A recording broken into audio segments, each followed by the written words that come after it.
اپنی من مانی اور اپنی خواہش نفس کو ہی دین قرار دے دیا جائے اور کہا جائے کہ جی دین میں کوئی جبر نہیں ہے، دین میں کوئی سختی نہیں ہے، جو دل میں آئے من میں آئے وہ کر گزرو، تو پھر یہ دین تو نہ ہوا، یہ تو اپنی خواہشات کی تماشا گاہ ہوئی کہ جس کے من میں جو آئے وہ کر گزرے۔ یہ تو چھوٹا سا گھر ہو 3 مرلے کا 2 مرلے کا، جھونپڑی ہو، ان جھونپڑیوں کو بھی اصول ہوتے ہیں، ان کے بھی ضابطے ہوتے ہیں۔ یہ 3 مرلے کے 5 مرلے کے سکول بنے ہیں، ان کے بھی ضابطے، ان کے بھی قوانین ہوتے ہیں۔ دیہاتوں کے ضابطے، جنگلوں کے آتے ہیں، جنگل میں کوئی قانون، لیکن جنگل میں بھی کوئی قانون ہوتا ہے، اس میں بھی کوئی ضابطہ ہوتا ہے۔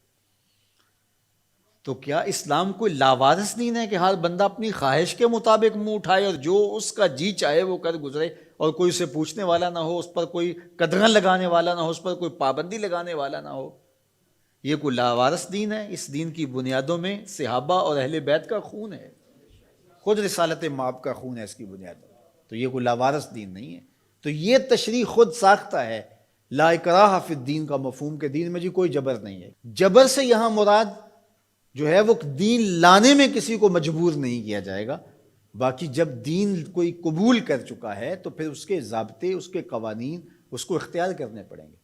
آپ 15 دن کے لیے وزٹ ویزے پہ کسی ملک میں جاتے ہیں اور آپ ان سے 100% اختلاف بھی رکھتے ہو، ان کے مخالفین میں آپ کا نام سر فہرست بھی آتا ہو، ان کے شہری نہیں ہیں آپ، لیکن 15 دن کے لیے آپ وہاں گئے تو وہاں لینڈ کرنے سے لے کر واپس آنے تک ان کے قوانین کے مطابق آپ پابند ہوں گے اپنی زندگی کو ڈھالنے کے۔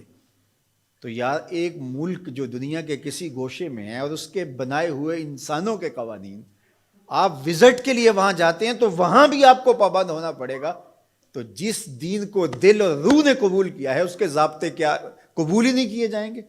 منمانی اور خواہشات کی دنیا میں آباد رہ کے زندگی گزاریں گے تو پھر دین تو نہ ہوا۔ دین تو اپنی خواہشات کی قربانی کا نام ہے، اپنی آرزوؤں کو قربان۔ اسلام کا کیا معنی ہے؟ گردن نہادن، فارسی میں تسلیم کردن، سر تسلیم خم کر دینے کو اسلام کہتے ہیں۔ اسلام ماننے کا نام ہے۔ اسلام کے جو احکامات ہیں، ہمارے نفس پہ شاک بھی ہوں گے، ظاہر ہے کہ بہت ساری چیزیں ہوتی ہیں نفس پہ شاک ہوتی ہیں، لیکن جو قوانین اور ضابطے دیے جاتے ہیں اس کے جو انتہائی فوائد ہیں ان پہ نظر رکھی جاتی ہے۔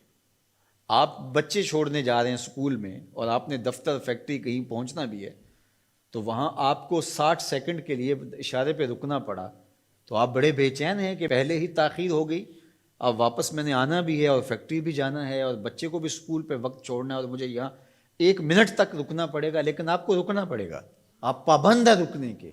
جنہوں نے یہ قانون و ضابطہ بنایا ہے وہ جانتے ہیں اگر ایسا نہ کیا جائے تو پھر یہ ٹکراؤ ہو، یہ تو اب 1 منٹ تاخیر سے پہنچیں گے، پھر یہ پہنچ نہیں پائیں گے، یہ یہاں سیدھا ہاسپٹل پہنچیں گے۔ اس لیے انہوں نے قانون بنایا ہی اس لیے ہے تمہارے فائدے کے لیے۔ تو شاک تو ہے نفس کے اوپر، لیکن تمہاری زندگی کی حفاظت کا ضامن ہے یہ قانون۔ تو اسلام کے قوانین اگر سخت بھی تمہیں دکھائی دیں لیکن تمہاری دنیا کی بہتری اور آخرت کی بہتری کے ضامن ہے اسلام کے قوانین اور ضابطے۔ تو ان کے مطابق اپنے آپ کو ڈھال لینا ہی سربلندی اور سرفرازی ہے، اور جو اپنے آپ کو اس کے مطابق نہیں ڈھالتے تو وہ کبھی بھی اسلام کے ثمرات اور اسلام کے فیض و برکات سے کبھی بھی مالا مال نہیں ہو سکتے۔ تو ایک پہلو یہ ذہن میں رکھیے گا کہ اس کا یہ مفہوم کہ دین میں سختی نہیں ہے۔ باقی اس کا یہ مطلب ہی نہیں ہے کہ دین کو لوگوں تک پہنچانے کے لیے آپ کے اندر تڑپ ہی موجود نہ ہو کہ ٹھیک ہے اسلام ایک سچا دین ہے، جو مرضی قبول کر لے، جو مرضی نہ قبول کرے۔ یہ اختیار ضرور دیا گیا ہے، لیکن میری اور آپ کی یہ انتہائی کوشش ہونی چاہیے کہ جس سے ہم محبت کرتے ہیں اس کی ہدایت کے لیے کوشاں ہوں اور اس کو خوبصورت دلائل کے ذریعے سے دین کی طرف راغب کریں، اور یہ پیغمبروں کی زندگی تھی۔ ورنہ وہ بھی کتاب چوک میں رکھ دیتے، اس کو پڑھ لو، جس کا جی چاہے اسلام لے آؤ، جس کا جی چاہتا ہے اسلام نہ لائے، بات ختم ہوئی۔ یا ایک مرتبہ کسی مجمع میں اعلان کر دیتے کافی، لیکن ایسا نہیں ہوتا، انہوں نے اپنی زندگیاں لگا دی، لوگوں کے سخت رویوں کے باوجود اپنی زندگیاں لگا دی۔ تو ہماری تو یہ آرزو ہونی چاہیے پوری کائنات گیتی حضور کے گائے، ہماری یہ تمنا ہونی چاہیے، ہماری یہ آرزو ہونی چاہیے۔